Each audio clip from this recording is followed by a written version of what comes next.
The information contained in this video is intended to assist assembly personnel. It does not relieve installation personnel or the user of the circuit breaker from the obligation to take into account and observe the notes and warnings contained in the operating instructions manual for this breaker with regard to installation, commissioning, operation and maintenance. Failure to observe the warnings given in the operating instructions manual may result in death, severe personal injury and substantial damage to property and the environment. Danger for installation personnel from hazardous voltage, transport gas pressure in the pole columns, SF6 gas, falling and/or toppling parts and/or moving parts. The control leads must not be connected to the terminal block of the control unit until the circuit breaker has been erected, complete with the pole columns.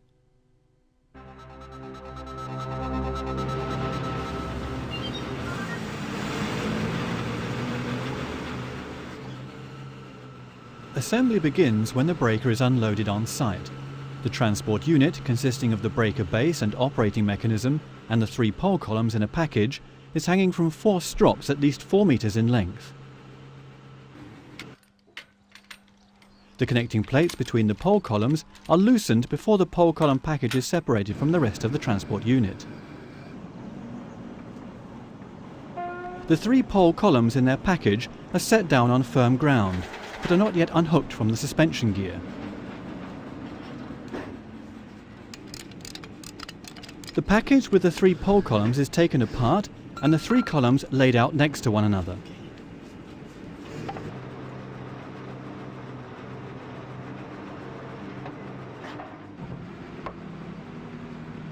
The breaker base is now hoisted and set down on the supporting pillars of the foundation.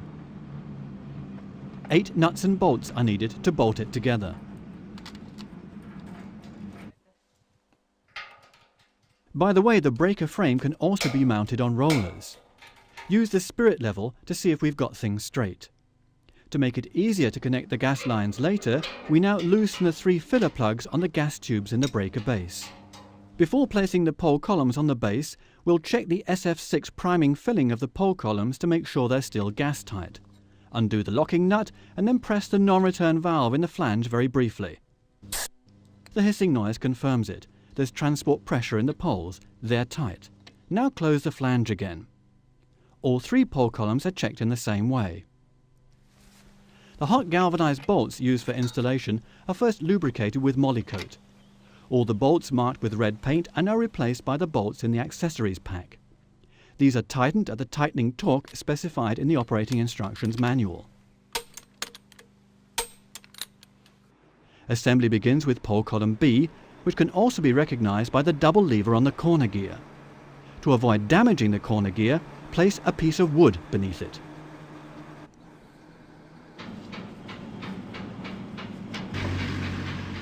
Pole column B is now inserted into the center opening in the breaker base, and the double lever is connected to the operating mechanism by the coupling bolts.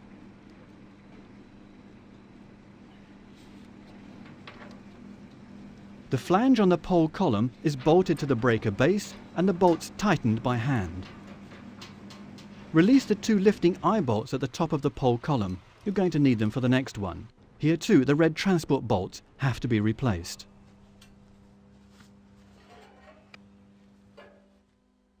The coupling rods are inserted from both sides of the breaker base and connected to pole B.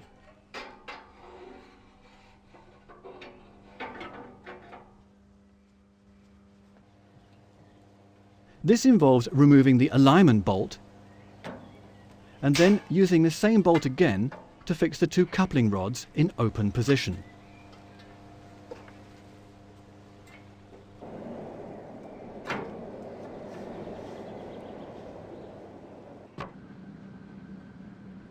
Now pole column A takes its place on the breaker base and is aligned with the coupling rod. Insert 2 washers, put in the alignment bolt and tighten it by hand to fasten column A to the breaker base. Pole column C is installed in the same way. Get them lined up. Don't forget the washers.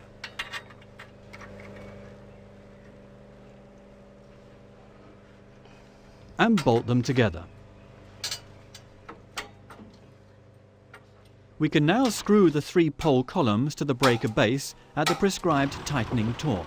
All the screws, nuts and washers used to assemble the breaker have to be painted, and any damage to the paintwork on the breaker itself must be touched up. Once you've done all this, it's time to replace all the alignment bolts on all the pole columns with the coupling bolts from the accessories pack. Each of the coupling bolts is then secured with an M 6x12 screw and a washer.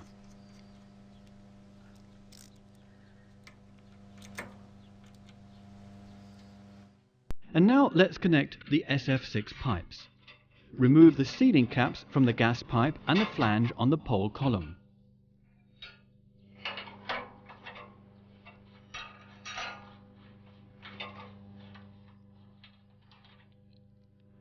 Replace the O-ring on the gas pipe with a new O-ring from the accessories pack, first greasing it with Vaseline.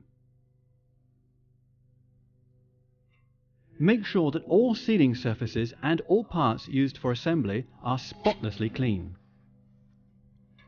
First, line up the gas pipe parallel to and flush with the connecting flange. Then screw the union nuts from the gas pipe onto the flange, but not far enough to let any gas escape. Do the same thing with the other 2 pole columns. Once you've done this, tighten all the union nuts by hand, one after the other in quick succession. You'll hear a hissing noise which stops when the last union nut is closed.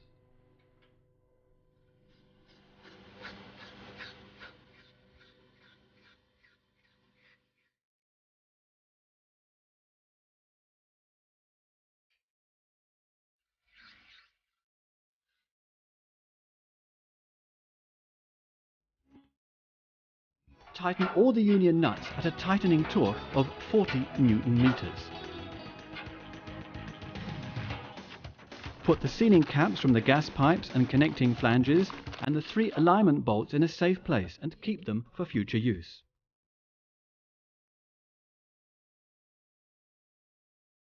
Once the high voltage conductors have been connected, the circuit breaker is filled with SF6 gas.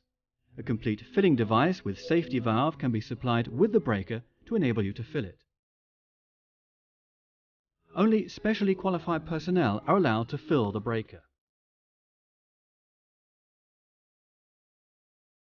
The hose from the filling device is connected to the maintenance flange on the circuit breaker. Gas can now be poured in from the gas cylinder. The regulating valve on the cylinder fitting limits the gas flow to prevent the fittings from icing up. The filling process is continuously checked by keeping an eye on the precision pressure gauge. The rating plate shows you the nominal filling pressure for the gas compartment of the breaker.